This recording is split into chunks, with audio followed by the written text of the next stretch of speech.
بسم اللہ الرحمن الرحیم۔ ایک سوال آیا ہے کہ آیا جس کے نام کی قربانی ہو تو اس آدمی کا قربانی والے جانور کے پاس کھڑا ہونا، ذبح کے وقت کھڑا ہونا پاس،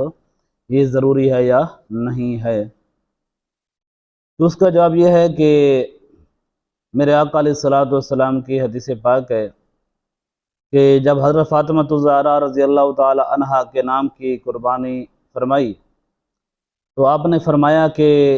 قومی یا فاطمہ فشادی اضحیتک، کہ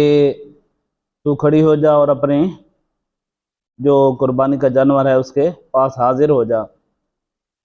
کیونکہ فرمایا کہ جب وہ قربانی کا جانور ذبح ہوتا ہے تو بیان علا کے اول قطرۃ من دمن تقطر، کہ جب قربانی کے جانور کا خون کا پہلا قطرہ زمین پر گرتا ہے تو مغفرۃ کل ذنب نصبتی ہے، کہ تو یہ پہلا خون کا جو قطرہ ہے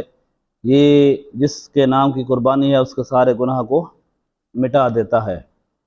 ایک تو یہ فائدہ ہے، اور دوسرا یہ ہے کہ حضور علیہ الصلوۃ والسلام کا فرمان علی شان ہے کہ یجاؤ بہا یوم القیامت، کہ یہی جانور قیامت کے دن اس طرح لایا جائے گا بدمائہا ولحومہا، اپنے خون اپنے گوشت کے سمیت، اور پھر جو ہے نا 70 ضعفا، یہی جانور 70 گنا کر کے اس کے نام اعمال میں داخل کیا جائے گا، یعنی اس کا وزن شامل کیا جائے گا نام اعمال کے اندر۔ تو اس حدیث سے ثابت ہوتا ہے کہ جس کے نام کی قربانی ہو تو وہاں پر اپنے قربانی کے جو جانور ہے اس کے پاس کھڑا ہو جائے ذبح کے وقت۔ اگر کسی عورت کے نام کی ہے تو وہ اگر گھر میں جانور ذبح ہو رہا ہے جہاں پر بے پردگی کا مسئلہ نہیں ہے تو وہاں پر حاضر ہو جائے، اور اگر جہاں پر بے پردگی کا مسئلہ ہے تو وہاں پر کوئی فرض واجب نہیں ہے حاضر ہونا، وہاں پر نہ جائے،